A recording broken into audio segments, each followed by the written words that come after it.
Salut à toutes et à tous et bienvenue dans cette nouvelle vidéo. Apprendre Flutter, c'est vraiment pas compliqué. Il y a plein de tutos sur internet. Il y a aussi ma chaîne YouTube où il y a des formations complètement gratuites. Je vous invite à aller les voir. En revanche, il y a juste une notion qui diffère sur le développement mobile, c'est les State Managers. Alors ne vous inquiétez pas si vous ne savez pas ce que c'est que les State Managers. La vidéo est là pour ça. À la fin, vous serez des pros des State Managers. Vous allez le voir, c'est le but. Si vous n'avez pas encore commencé à apprendre Flutter, ne vous en faites pas, vous pouvez quand même regarder cette vidéo et comme ça vous saurez à peu près ce qui est compliqué à apprendre sur Flutter. C'est juste les State Managers, vous allez voir. Pour ceux qui ne me connaissent pas, je suis David Sivera, développeur d'applications mobiles depuis plus de 10 ans et sur cette chaîne on partage énormément de développement mobile. Voilà, donc tout ce qui est en rapport avec le développement mobile, la veille technologique, des petites formations gratuites, des vidéos un peu plus fun avec des challenges, par exemple coder une application en 24 heures ou ce genre de choses, un petit jeu et tout. Donc on s'amuse plutôt bien sur cette chaîne et on apprend énormément, donc je vous invite à vous abonner et à activer la cloche pour manquer aucune des prochaines vidéos. D'ailleurs dans cette vidéo, on va commencer par étudier ce que c'est qu'un State Manager. Il y a deux types de State Manager, on va les voir juste après. Et on va surtout comparer tous les State Managers qui existent sur le marché. Il y en a pas mal en réalité et c'est pour ça que les développeurs ne sont pas tout le temps d'accord. Il y en a qui préfèrent utiliser Riverpod, il y en a qui utilisent plutôt Block, il y en a GetX. On va les comparer. J'ai créé une application, le code source est en description, où on compare justement tous les State Managers. C'est exactement la même application, mais voilà, j'utilise un State Manager différent pour chaque application. Donc vous allez voir, ça va être plutôt sympa. On va commenter tout ça dans la deuxième partie de la vidéo, mais on va commencer tout d'abord par définir ce que c'est qu'un State Manager. Je pense que c'est plutôt intéressant de le faire de ce sens. Allez, c'est parti. Tout d'abord, il faut savoir que Flutter est construit par plusieurs widgets. C'est des widgets dans des widgets dans des widgets. Par exemple, on a un container qui est un widget. À l'intérieur, on a un texte qui est un widget aussi, on peut avoir un bouton qui est un widget aussi, dans le bouton on peut avoir un texte qui est un widget aussi, vous l'aurez compris, sur Flutter, tout est widget et c'est des widgets qui s'imbriquent comme ça, voilà. Très souvent on a besoin de mettre à jour nos widgets, sauf que dans une application native c'est assez simple à faire, en général c'est plutôt bien pensé. Sur Flutter, je dis pas que c'est pas bien pensé, mais on a besoin de le mettre à jour grâce à ce qu'on appelle des State Managers. Il existe deux types de State Managers. Le premier c'est le State Manager qu'on va appeler éphémère. Donc celui-là c'est le plus simple, c'est un widget qui a besoin de se mettre à jour tout seul, voilà. Il n'a pas besoin de mettre à jour d'autres widgets, il a besoin de se mettre à jour tout seul. Ok, prenons un cas concret. Ne vous inquiétez pas si vous ne connaissez pas encore le langage Dart ou si vous ne connaissez pas encore Flutter, je vais juste vous résumer très rapidement. Ici on a un stateful widget, donc c'est un widget qui va permettre d'être modifié, d'accord ? Et puis à l'intérieur, on a simplement, regardez ce qu'il faut retenir, un texte, d'accord, où j'affiche un compteur et un bouton dans lequel à chaque fois que j'appuie dessus en fait, eh bien ça va augmenter mon compteur. Donc c'est un truc vraiment tout bête, hein, d'accord. Regardez ce qui va être intéressant ici, c'est ce qu'on appelle le setState, c'est juste là la petite méthode qui est là, qui va augmenter mon compteur. En fait, lorsque je vais faire un setState, je vais ordonner à mon widget de se recréer après avoir exécuté ce qu'il y a à l'intérieur, d'accord. Donc là, en gros, je suis en train de dire, bah, augmente mon compteur, donc la première fois c'est 0, quand je vais cliquer sur le bouton, ça va me mettre à 1, d'accord, et je vais rafraîchir tout mon widget pour pouvoir ici afficher 1. Alors oui, on pourrait croire que c'est gourmand en mémoire, etc. Flutter nous garantit qu'il n'y a aucun problème là-dessus, on peut rafraîchir nos widgets, donc ne vous inquiétez pas, on peut le faire et c'est comme ça qu'il faut le faire, d'accord. Donc ça, c'est pour les widgets éphémères, c'est-à-dire que le widget en lui-même se rafraîchit tout seul. Voilà, tout simplement, il ne rafraîchit pas les autres widgets qui sont autour de lui, mais il se rafraîchit lui-même. Donc vous l'aurez compris, il y a l'état éphémère qui va permettre de modifier un seul widget, d'accord. Donc le widget se modifie tout seul, mais il y a aussi la deuxième notion, les AppState, qui vont permettre de modifier plusieurs widgets. Donc un widget va être modifié et va entraîner plusieurs widgets en même temps. Prenons un cas concret, c'est l'application justement que j'ai créée pour cette vidéo. Regardez bien cette application là, on a une application où lorsque je clique sur la petite roue qui est en bas, ça ouvre une autre page et je peux changer, regardez, la couleur de la barre en haut. Vous voyez, je peux la changer, mais non seulement je peux la changer, mais quand je fais précédent, donc je vais dans le widget précédent, eh bien la barre a été modifiée aussi. Donc là, vous voyez, il y a plusieurs widgets qui se sont mis à jour en fait. Il y a plusieurs scaffolds, il y a plusieurs widgets, peu importe, il y a plusieurs widgets qui ont besoin d'être mis à jour. Dans ce cas-là, on ne va pas utiliser un état éphémère parce que c'est pas possible. L'état éphémère, c'est pour un seul widget. On va utiliser un AppState. Et pour ça, il existe énormément de librairies et il faut se mettre d'accord au bout d'un moment, d'accord. Il y a trop de librairies sur les State Managers. Bref, regardez bien, j'en ai listé quelques-unes sur mon application. On va pouvoir tester Provider, Riverpod, Redux, Block, GetX, Binder et Mobix avec GetIt. Alors j'ai voulu les mettre ensemble ceux-là, d'accord? Donc j'ai codé, voilà, j'ai tout le code qui est là, j'ai codé exactement cette application-là pour avec tous ces state managers différents, voilà. Donc on va voir un petit peu les différences qu'il y a entre tous ces state managers, et là c'est la deuxième partie de la vidéo, c'est parti. Ok, alors je vous rappelle que ce code est sur GitHub, alors je vous mets le lien en description, bien entendu, vous pourrez aller le récupérer pour pouvoir comparer, l'améliorer si vous en avez envie, vous pouvez très bien faire des PR, il n'y a aucun souci là-dessus. Commençons par le plus simple, parce que c'est celui qui est recommandé pour lorsqu'on commence à faire des state managers, c'est le provider. Regardez, on a tout simplement une application, donc je vais zoomer tout ça. Ok, donc on va y aller rapidement hein, parce qu'il y en a pas mal à voir. On a simplement un multi-provider ici qui va nous permettre de définir justement nos providers, d'accord? Ça va être nos objets qui vont permettre de définir l'état de notre application. Ici, je vais avoir deux providers. Le premier, il n'est pas très intéressant, on va pas s'attarder dessus. C'est juste pour lister les couleurs. J'ai pas réellement besoin de créer un provider pour ça. Mais le deuxième, c'est le plus intéressant, c'est le Provider Settings Model. Si on regarde un petit peu à quoi il ressemble, eh bien, il ressemble à ça. C'est un Change Notifier, c'est-à-dire qu'à chaque fois qu'il va être changé, modifié, eh bien, on va pouvoir notifier justement ceux qui l'écoutent. Et regardez bien ce que je fais ici, je stocke une couleur, donc item tout simplement c'est un objet qui contient le nom et la couleur, d'accord, donc très bien, ça on a compris, c'est pas grand chose. Et puis à chaque fois que je vais cliquer sur une nouvelle couleur, on va le mettre à jour et surtout on va appeler Notify Listener. Et Notify Listener, tous ceux qui m'écoutent, eh bien, ils vont pouvoir dire « Ah bah attends, j'ai une nouvelle couleur, je vais l'afficher. » Ok. Regardons maintenant ce que ça donne dans un cas concret. Prenons la toute première page qui s'appelle Provider Page. Et puis ici, quand on veut construire mon app-bar pour lui faire changer de couleur, hein, on voit que juste dessus, on a ce qu'on appelle un consumer. Consumer, tout simplement, je vais consommer à chaque fois la nouvelle valeur en fait. Hein. Dès qu'il y a une nouvelle valeur, je lui dis bah tu vas passer par ici. Et on va reconstruire comme ça, mon app-bar avec la nouvelle couleur, regardez juste là. D'accord? Donc voilà, c'est hyper simple en fait. Eh bien, si j'ai envie de récupérer la nouvelle valeur, j'écoute en fait avec Consumer la nouvelle valeur. Maintenant, comment est-ce qu'on fait pour la modifier? Si je vais dans mon petit bouton, d'accord, donc que j'ai juste là, alors regardons, tac, ici, voilà, si je vais voir le code de ce petit bouton, eh bien, le code de ce petit bouton, qu'est-ce qu'il dit? Il va récupérer mon provider tout simplement en faisant un context.read, et puis là, je mets le nom de mon provider, d'accord? Donc c'est hyper simple à faire, un provider, c'est vraiment très facile à utiliser.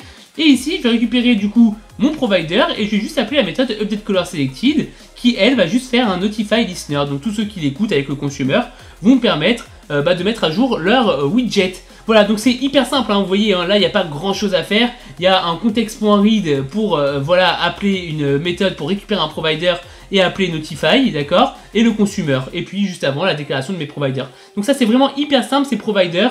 Hyper simple à mettre en place, si vous n'avez pas envie de prendre la tête, vous utilisez Provider, c'est facile. Maintenant, utilisons Riverpod. Regardez juste là, je vous montre quand même que ma démo fonctionne. Voilà, je le mets en jaune, et puis Riverpod, ça marche aussi. Regardons un petit peu le code de Riverpod, et vous allez voir que Riverpod, pareil, c'est pas très compliqué. Ici, je vais juste déclarer un Provider Scope, là où j'ai besoin de déclarer des providers, donc des états, hein, d'accord? Ici, on parle d'état quand on parle de provider. Donc quand je vais vouloir déclarer des états, je vais mettre juste un provider scope. Ok, maintenant comment ça marche? Si je regarde mon modèle cette fois-ci, c'est tout simplement un change notifier, il n'a pas du tout changé avec un notify listener. Ça n'a pas changé du tout, d'accord? J'ai un autre fichier ici qui s'appelle provider.dart et ici je vais utiliser Riverpod. Regardez comment on utilise Riverpod. Eh bien, je vais simplement, au lieu de mettre un multi-provider avec provider, hein, d'accord? Je vais simplement utiliser un change notifier provider, vous voyez juste là, d'accord? Et je vais mettre la référence, j'ai déjà fait des tutos complets sur Riverpod, où je vais mettre la référence ici, et je vais pouvoir déclarer, voilà, mon modèle, d'accord? Maintenant, si je veux récupérer, justement, mon modèle pour pouvoir le modifier et notifier tous les autres, d'accord? J'ai juste à utiliser Settings Provider. Regardons maintenant comment on utilise Settings Provider. Si je vais dans Riverpod page, cette fois-ci, donc la page principale, qu'est-ce que je fais pour mon app-bar pour que, justement, elle se mette à jour? Eh bien, regardez, juste en haut, je fais un watch, juste là. Final Settings Watch. Et puis là, j'ai mis mon Settings Provider. En fait, tout simplement, à chaque fois que mon Settings Provider va être modifié, et bien, étant donné que je l'écoute en faisant Watch, tout ça, ça va être recréé. Mon widget va être recréé. Et puis là, du coup, mon settings, j'ai juste à faire un settings.colorSelected. Riverpod, pour moi, c'est l'un des plus simples à mettre en place. Vraiment. Il n'y a quasiment rien à faire. Vous voyez, il y a juste à faire un watch ici et c'est terminé. Donc maintenant, si on prend le code du bouton, qu'est-ce qu'on fait? Eh bien, regardez, ici, on va utiliser un consumer widget, d'accord, pour pouvoir consommer. D'ailleurs, je ne l'avais pas montré, mais ici aussi, c'est un consumer widget pour pouvoir avoir justement watch, d'accord. Eh bien, regardez bien, ici je réutilise Watch et puis je fais Settings Provider. Donc là maintenant j'ai accès à Settings. Et pour le modifier, je fais juste Settings.update color selected. Et puis lui, rappelez-vous, il va faire un Notify Listener. Tout va se mettre à jour tout seul. On est tranquille. Vous voyez, RiverPod, c'est vraiment pas compliqué du tout. Ça ressemble beaucoup au provider, mais on n'a pas le multi-provider, etc. au début. On a juste cette petite classe qui va permettre de créer des sortes de singletons, d'accord, et que je vais pouvoir modifier à la volée. Donc RiverPod, cool, hyper simple à mettre en place. Allez, on va passer maintenant à Redux, qui est beaucoup plus complexe, mais qui permet de faire beaucoup plus de choses. Donc si c'est juste pour modifier des widgets comme ça, c'est pas forcément hyper intéressant, je vous l'avoue. En revanche, ça permet de faire beaucoup plus de choses. Je vous invite à aller voir la documentation de Redux, voilà, pour pas le dénigrer, parce que vous allez voir que c'est beaucoup plus complexe à mettre en place. Très bien, donc dans Redux App, cette fois-ci, on a un Store Provider. Donc là, on va travailler sur des stores, entre guillemets, d'accord? Donc ici, on va englober notre application, où là, on a besoin d'utiliser Provider, par un Store Provider. Et en haut, regardez, on va définir mes stores. Donc ici, mes stores, alors je vais essayer de l'expliquer avec mes mots, hein, d'accord? Mais on a ce qu'on appelle des apps réducteurs. Alors, je vous l'ai dit, Redux, pour le coup, c'est beaucoup plus complexe, donc je vais essayer vraiment de vous donner des petites clés, mais vu qu'on a beaucoup de choses à voir, si vous voulez des tutos complets sur Redux, dites-le moi, je prendrai beaucoup plus de temps de vous l'expliquer. Mon app réducteur, en fait, en gros, qu'est-ce qui va se passer? C'est que je vais définir un app state, regardez, ici, mon app state, il va simplement avoir mon item de couleur, d'accord, ici, et c'est tout, en fait, tout simplement, d'accord. Voilà, donc ma couleur qui est sélectionnée. Et puis ici, donc ça on va pas en parler tout de suite, c'est pas un problème, on va même pas en parler du tout. Comme ça va éviter de vous embrouiller, c'est la liste des couleurs pour pouvoir la récupérer facilement. Et ici, je vais tout simplement lui dire comment est-ce que tu vas récupérer ma couleur sélectionnée. Et bien, comment je vais la récupérer? Ici, je vais définir plusieurs actions et j'ai une action qui s'appelle... Hop, si je me souviens bien, voilà, Selected Item Action. Donc, lorsque je vais dire que j'ai sélectionné un item via Selected Item Action, eh bien, je vais notifier mon type reducer, entre guillemets, hein, qui lui va notifier mon app state et qui va notifier tous les widgets, justement, qui sont en train de m'écouter. Donc, forcément, c'est pas forcément évident, j'ai l'impression, quand je le dis, mais j'arrive pas à trouver des meilleurs mots pour expliquer, pour le moment, Redux assez rapidement, parce que c'est assez complexe, je vous l'avoue. N'hésitez pas à aller checker le code. Donc en gros ce qu'on va faire c'est qu'on va regarder mon application, comment est-ce qu'on écoute cette fois-ci. Donc si je regarde comment est-ce qu'on met à jour la barre, et bien tout simplement je vais avoir un Store Connector ici. Je vais avoir un Store Connector qui est en fait un consumer hein, au final, hein, d'accord, qui va permettre de récupérer l'état de mon objet, d'accord, de mon état en fait tout simplement. Et puis ici dans mon builder je vais pouvoir construire mon scaffold avec ici le nouvel état. Voilà, donc quand je vais modifier mon color selected ici, mon app state au final, eh bien ça va tout modifier et je vais pouvoir voilà, grâce au Store Connector le récupérer.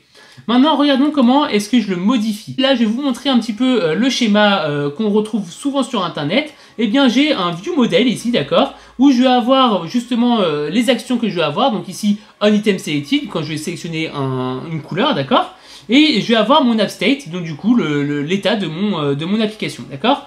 Et en réalité lorsque je vais cliquer sur mon item ici, ce que je suis en train de lui dire par ce petit code là, donc retenez juste à peu près les grandes lignes, hein. Ce que je suis en train de lui dire c'est que je vais envoyer un selected item action. Selected item action, ici, vous voyez. Et bien là, ça va permettre de déclencher le code qu'on a vu juste avant dans mes réducteurs, ici. Voilà, ça va permettre de déclencher ce code-là, qui lui va simplement modifier, ici, mon item sélectionné, ma couleur sélectionnée. Voilà. Donc, c'est pas hyper clair. Prenez le temps vraiment de voir des tutos sur Redux. Voilà, comme je vous l'ai dit, ça permet de faire énormément de choses. Donc c'est pour ça que moi, je l'utiliserai pas forcément pour faire des choses hyper simples, comme ici, RiverPod ou Provider, ça suffit largement. Redux, ça permet vraiment de faire des choses beaucoup trop complexes pour le moment. Voilà, donc du coup, à utiliser si on veut faire des choses beaucoup plus complexes, en réalité. Ok, maintenant, passons à Block. Block aussi c'est très connu, je vous montre rapidement que l'application fonctionne bien, vous voyez je peux changer la couleur en haut, si je fais précédent, la couleur est bien prise en compte ici et ici. Bon, alors Block c'est très connu, beaucoup l'utilisent, beaucoup l'aiment, voilà, donc voilà, bienvenue Block, ok. Regardez un petit peu comment on l'utilise, c'est vraiment pas très compliqué pour le coup, et moi j'aime bien l'utiliser aussi, je vous l'avoue. Eh bien, on va retrouver un petit peu le même système, c'est-à-dire que là où on a envie d'utiliser Block, d'accord, eh bien on va englober, voilà justement le widget qui a besoin de bloc, hein, par un block provider, voilà. Donc Le block provider, il est là. Moi, j'ai décidé que c'était toute mon application qui allait écouter le même provider. Pourquoi pas, hein, on peut le faire aussi pour un widget particulier. Ici, j'ai défini justement un block provider qui va utiliser ici un settings qubit. Voilà, tout simplement. Alors, on aime bien utiliser ce qu'on appelle les qubits, regardez bien. Donc settings qubit, qu'est-ce que c'est? C'est tout simplement, du coup, ma couleur sélectionnée, hein, tout simplement. Alors non, c'est pas ici, c'est ici, voilà. On étend de qubits, vous voyez ici, et je mets mon item principal, c'est-à-dire ma couleur sélectionnée. Donc l'item, je vous rappelle, c'est mon nom et ma couleur, ok? Donc là, on met l'objet qui est censé être modifié ici, voilà, item. Donc là, j'ai mis la color list model ici, je me suis pas beaucoup attardé sur cette vidéo, sur ce truc-là, parce que je voulais vous montrer aussi un truc beaucoup plus complexe, et je me suis dit, non, finalement, je vais pas vous le montrer, vous verrez le code vous, parce que c'est vrai que c'est plus complexe, en fait, d'avoir plusieurs providers ou plusieurs états, voilà. Donc du coup, ça, mettez-le de côté, c'est pas très intéressant. Ce qu'il faut retenir, c'est que l'objet que j'ai envie de modifier, il est dans qubit juste là, d'accord? Maintenant, comment je fais pour modifier l'objet? Et bien regardez, là, je fais select color, et ici je fais juste emit avec ma nouvelle couleur. Donc emit avec mon nouvel item, hein, au final, va changer en réalité mon item de mon settings qubit, tout simplement, d'accord? Donc vous voyez là, on n'a pas réellement d'item, je ne peux pas le récupérer comme ça, hein, je fais juste un emit pour pouvoir le modifier tout simplement. Maintenant, on va voir comment le récupérer tout, hein, ne vous inquiétez pas. Donc si je regarde mon bloc page maintenant, comment est-ce qu'on fait pour l'utiliser et pour surtout écouter la nouvelle valeur? Ici, j'ai un block builder, vous voyez, juste là. Ok, qui va permettre tout simplement d'écouter, d'accord? Donc mon block builder ici va écouter justement mon nouvel item. Mon nouvel item, je vais le récupérer dans state, juste là, d'accord? State, c'est mon item au final, d'accord? Puisque j'ai dit que c'était un qubit d'item. Et bien ici, je mets background color à state.color, ok? Tout simplement en fait, dès que je vais modifier mon state, quand je vais faire emit avec ma nouvelle couleur, hein, et bien ça va se recréer, et puis ça va me mettre ma bonne couleur. Voilà, tout simplement. Maintenant, comment je le modifie? Donc on l'a vu un petit peu, hein, il va falloir que j'arrive à appeler la petite méthode que vous avez vue qui appelle emit. Hein. Mais regardez bien, ici, on va regarder le code du coup du bouton. Le code du bouton, il est juste ici, et vous allez voir, c'est en une ligne de code. Hein. On fait un context.read, d'accord? Alors si vous ne trouvez pas la méthode read, alors attention les yeux, hop, tout en haut, il ne faut pas oublier de mettre voilà, cette ligne d'import, d'accord, pour récupérer bloc, hein, d'accord? Hop, on redescend. Ok, donc context.read, ici on met le qubit que j'ai envie de récupérer, hein, c'est une qubit, ok? Et puis là j'ai accès tout simplement à la méthode select color, ok? La méthode select color qui va faire un emit, d'accord? Avec la nouvelle couleur que je mets ici en paramètre. Donc vraiment bloc hyper simple, hyper facile. Vous voyez d'ailleurs juste en dessous, j'utilise un block builder encore une fois pour écouter justement les changements de mon item et changer en mettant selected ou choose pour mon bouton. D'accord? Bon voilà, c'est tout. C'est hyper simple. Hein. J'écoute avec block builder et je modifie en faisant un read et appelant les emit tout simplement. D'accord? Donc hyper facile à mettre en place, bloc, je le recommande. Allez, on passe au petit chouchou, c'est le getX. Il y en a beaucoup qui l'aiment aussi. Alors getX, regardez bien, l'application fonctionne correctement. Hein. Je peux modifier la couleur et ici la couleur est bien modifiée. On va maintenant voir le code. Il faut dire que votre application est une getMaterial app. Alors, il faut dire que votre application est une getMaterial. Oui, c'est ça. Votre application, c'est pas une Material app, c'est une getMaterial app. Ok, il faut juste mettre get devant, d'accord? Ok. Une fois que vous avez fait ça, vous pouvez utiliser get à l'intérieur. Dans get, on va parler de getX controller, des contrôleurs, on va appeler ça, d'accord? Et dans notre contrôleur, regardez ici par exemple, eh bien j'ai ma couleur. Donc c'est le fameux objet, hein, d'accord, qui va pouvoir être modifié. Voilà. Donc là, on va pouvoir modifier la couleur à l'intérieur. Donc ça doit étendre de getX controller, d'accord? Et quand je vais vouloir modifier cet objet-là, je vais simplement appeler la méthode update, d'accord? Donc c'est comme pour provider où on appelait la petite méthode qui permettait de modifier, d'accord, de notifier que ça a été modifié avec le notify, ou comme voilà bloc où on appelait emit, voilà, je vais y arriver. Et bien là, on a la méthode qui s'appelle update qui permet de notifier que l'objet, le contrôleur a été modifié, d'accord? Maintenant, comment est-ce que je l'utilise? Allons voir la page ici. Et regardez, et c'est hyper facile à mettre en place, parce que regardez bien ici, cette ligne-là permet de définir un nouveau contrôleur. Voilà, ici je fais juste getPut, et à partir du moment où j'ai fait un getPut, tous ceux qui seront en dessous vont pouvoir récupérer le settings controller que je viens d'initialiser ici, d'accord? Donc c'est là que je l'initialise, donc je peux vraiment l'initialiser où j'en ai envie au final, tant que c'est au-dessus de ceux qui veulent l'utiliser. Voilà, je sais pas si je suis clair, mais je pense que c'est clair. Et maintenant, pour écouter les modifications, qu'est-ce que je vais faire?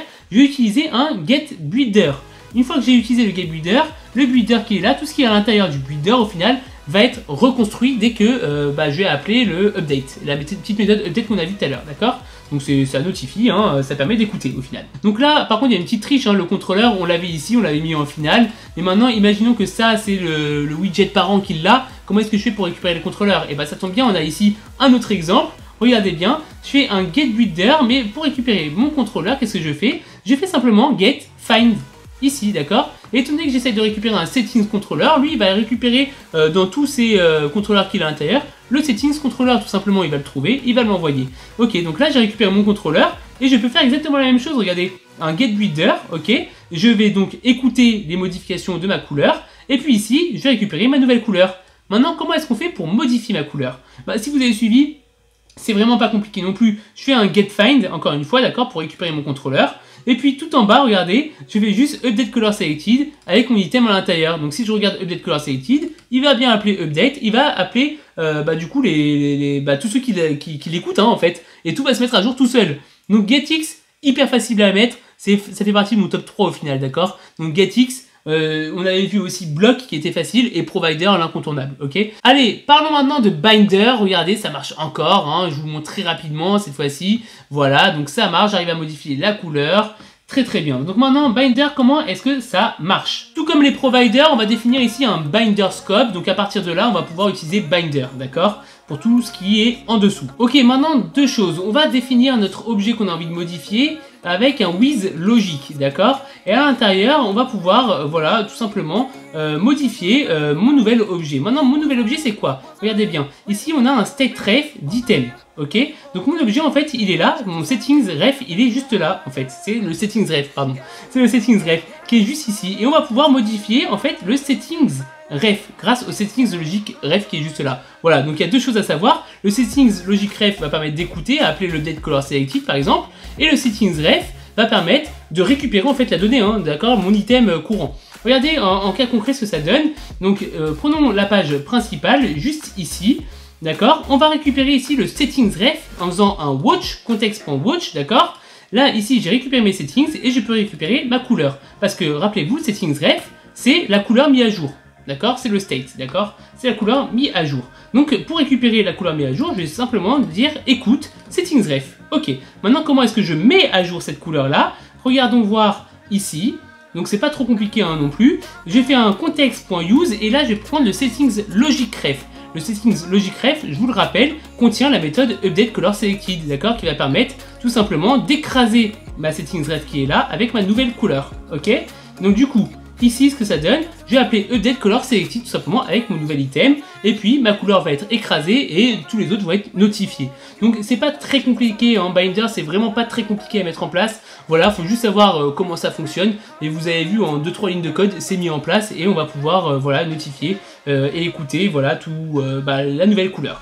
Très bien, binder c'est fait, il nous en reste plus qu'un à voir. Let's go, c'est parti. Alors le petit dernier c'est mobx avec getIt, regardez bien, ça marche aussi. Je peux choisir une nouvelle couleur, je fais précédent, la couleur a bien été mise à jour. Très bien, comment est-ce que ça fonctionne? Tout d'abord, ici, il va falloir enregistrer pour votre application, du coup, ou là où vous avez besoin d'utiliser getIt, eh bien, il va falloir enregistrer un singleton, ça va être un singleton en réalité, d'accord? Donc c'est ces deux petites lignes de code qui vont permettre d'enregistrer, voilà, un nouveau singleton qui ici est setting store. Regardez bien, ici, setting store, à quoi ça ressemble? Je vais lui dire que setting, je vais créer, pardon, une classe abstraite setting store base qui va être avec un with store, ok? Et puis ici, je vais tout simplement dire qu'est-ce qui est observable. Qu'est-ce qui est observable? Eh bien, c'est mon color selected, d'accord? Je lui donne une valeur par défaut ici, hein, mais lui, il va être observable. C'est cette variable-là qui va être observable. Et les actions que je vais pouvoir faire sont annotées par @action, d'accord? Ici, l'action que je vais pouvoir faire, c'est modifier justement cette couleur. Maintenant, regardons un petit peu de plus près comment on va utiliser tout ça. Alors là, mobx et getIt, eh bien, j'ai utilisé aussi quelque chose qui va générer une classe, d'accord? Donc en écrivant tout ça avec des annotations, ça va me générer la petite classe que vous voyez ici. Voilà, donc que je vais pas commenter du tout, hein, d'accord? Qu'on va simplement utiliser. Si maintenant on regarde ma classe principale, pour récupérer mes settings, qu'est-ce que je vais faire? Je vais simplement faire un getIt i, Get, et puis là je mets Settings Store, tout simplement, et là j'ai accès à mes settings. Voilà, vous voyez ici, je peux très bien faire un Settings, Color Selected, Color, tout simplement, là je récupère du coup la couleur sélectionnée. C'est hyper simple à faire. Maintenant, comment est-ce que j'observe, que je me mets à jour? Eh bien, je vais utiliser ce qu'on appelle un observeur juste ici, d'accord? Donc, toutes les widgets ou toutes les parties qui ont besoin d'être observées, qui ont besoin d'être mis à jour, je vais mettre un observeur juste au-dessus avec un builder. Donc, ça ressemble beaucoup à Provider et compagnie, hein, d'accord? Donc, c'est le consommeur au final, hein, d'accord? Donc, c'est assez simple à mettre en place. Maintenant, comment est-ce que je fais pour le modifier? Mais eh bien, on va aller récupérer le code de notre petit bouton, vous allez voir. C'est pas très compliqué non plus. On va récupérer ici notre instance de settings, voilà, en faisant ça, d'accord, tout simplement. Et étant donné qu'on l'avait annoté avec action, je vais y arriver, avec action, oula, c'est dur à dire, eh bien, je vais pouvoir appeler update color selected, ici, la petite méthode de settings. Et puis ici, c'est une classe qui a été générée, d'accord, que je ne vais pas commenter, mais qui va faire le travail à notre place, en fait. Tous ceux qui observent, du coup, ma nouvelle variable, vont être notifiés automatiquement.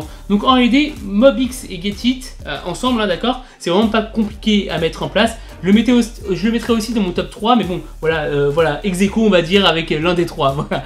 Donc du coup, vous l'avez bien compris, il y a quand même pas mal de state managers qui sont assez simples à mettre en place en réalité. Voilà, donc vous avez, pour résumer, ce que je préfère, moi, personnellement, hein, c'est un avis personnel, vous pouvez mettre en commentaire ce que vous préférez, mais bloc assez simple, getx, mobx et getit, assez simple aussi, et le fameux provider, c'est hyper facile. Bon, il y a aussi Riverpod, en fait je les aime tous, voilà, ça sera selon voilà, l'application que je vais mettre en place. Voilà, des fois je vais utiliser l'un, des fois je vais utiliser l'autre, selon mes besoins, parce que forcément là je vous ai montré vraiment le plus simple, mais il y a aussi beaucoup d'autres choses que permettent de faire ces libs. Voilà, donc allez vraiment checker aussi. Voilà, du coup, ces libres-là, hein, la documentation, pour faire le bon choix. Et après, c'est les goûts et les couleurs. Voilà, tout simplement, vous préférez utiliser Riverpod, pourquoi pas. Ça peut faire exactement la même chose que Block et compagnie au final. Si vous préférez prendre Block, personne ne va vous juger. Getx, personne ne va vous juger non plus. C'est vraiment les goûts et les couleurs, vraiment. J'espère que cette vidéo vous a plu. Elle était un peu plus longue que d'habitude, mais j'avais vraiment envie de vous montrer tout ça. Le code source de tout ça, justement, est en description. N'oubliez pas de vous abonner et d'activer la cloche pour manquer aucune des prochaines vidéos, parce qu'il va y avoir encore beaucoup de bonnes vidéos comme celle-ci aussi qui vont arriver sur cette chaîne. N'oubliez pas de mettre un gros pouce bleu et un commentaire pour me dire ce que vous en avez pensé, quelle librairie vous utilisez pour les state managers. Si en sortant de cette vidéo vous comprenez mieux ce que c'est qu'un state manager, vraiment n'hésitez pas à me mettre tout ça en commentaire. Je lis tous vos commentaires et j'y réponds. J'ai vraiment hâte de vous retrouver pour une prochaine vidéo. Moi je vous dis à très vite. Ciao ciao.